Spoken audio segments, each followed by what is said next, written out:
Government spending, not my opinion, San Francisco Federal Reserve said this. Now we're being led to believe that more government spending is going to reduce the inflation that government spending created. So John referred to somebody's grandmother who's cheering the bill.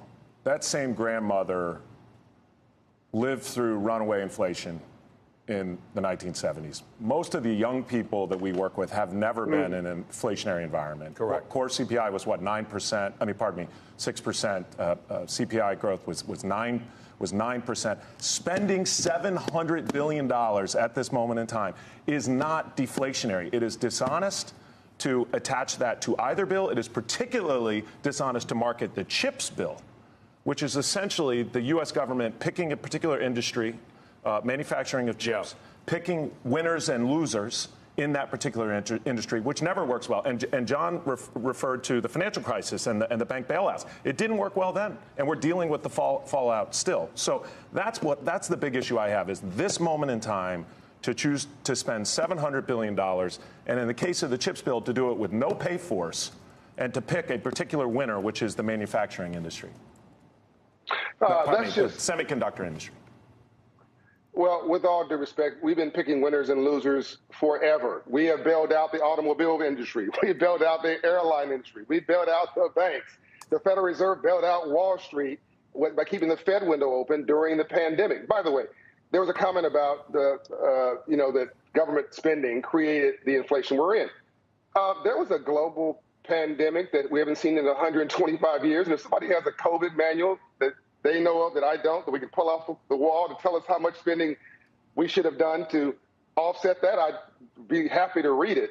I think the government did a fantastic job of getting us through. By the way, the last president's Treasury Department and this president's Treasury Department did a great job of getting us through the worst pandemic in the world. And yeah, now we have an overheated economy because we put, yes, a little bit too much in to the mix to try to solve that problem.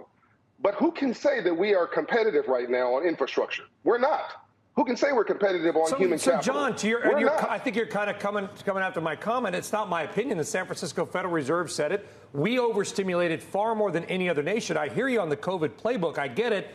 So, yeah, no one knew what to do, so they did what they do, which they spend other people's money. Congress has no money. It's our money that they spend. And by the way, the same people, everybody, Mitch McConnell, Pelosi, Schumer, doesn't matter what party you're in, they were all elected when I was 1 year old. They're political millionaire lifers. They've been there forever, right? I'm not saying we shouldn't do some of the things in the bill. I'm just wondering how they just took Build Back Better and changed the name effectively. So now it's the Inflation Reduction Act. I'm just saying, shouldn't we be a little more critical of how our money is? It's not their money, it's our money. Our money, their money, yes. You can't, even if you want to distribute money like a socialist, you have to first collect it like a capitalist. I am a capitalist. Fair enough. I understand. Maybe money doesn't even mean anything anymore, John. It's just but wait a minute. Hold it. Let's stay with what you're saying for a moment, because the city you're in right now, Manhattan, doesn't work without a subway, without police, without infrastructure, without lights and roads. That's the government. We are in a partnership. And by the way, I happen to believe we have the best government in the world. It deserves criticism, but I happen to think we're the best economy in the world, the best country in the world, the best regulation in the world, which is why Mr. Farley wants crypto regulated by this government, our government. I think that today is the time to invest. We need to be. This is like after World War II. This is right after World War II. Do you know the tax rate was like up to 97% for an individual? After World War II, is unbelievable. Yeah, but that was on like 6 people, John. That was on like 6 people. They avoided that, and by the way, the corporations will find a way to avoid this tax as well. John. So I think we need to understand we're at a point where we need to invest in the greatest economy in the world if we want to stay the leader in the free world. So, John, let's take them one at a time for a moment. There's the CHIPS bill, and then there's the skinny down Build Back Better bill. On the CHIPS bill, we're going to grant manufacturing companies about $50 billion, and we're going to then increase the size of the federal government by about $200 billion.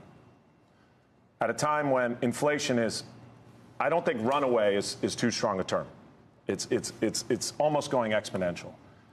Is that the right timing from your perspective to spend $250 billion? with no We pay should have force? spent it. We should have spent it. We should have spent it 5 years ago. We should have But spent we it didn't. 10 years ago. We should. Let me finish. I heard you.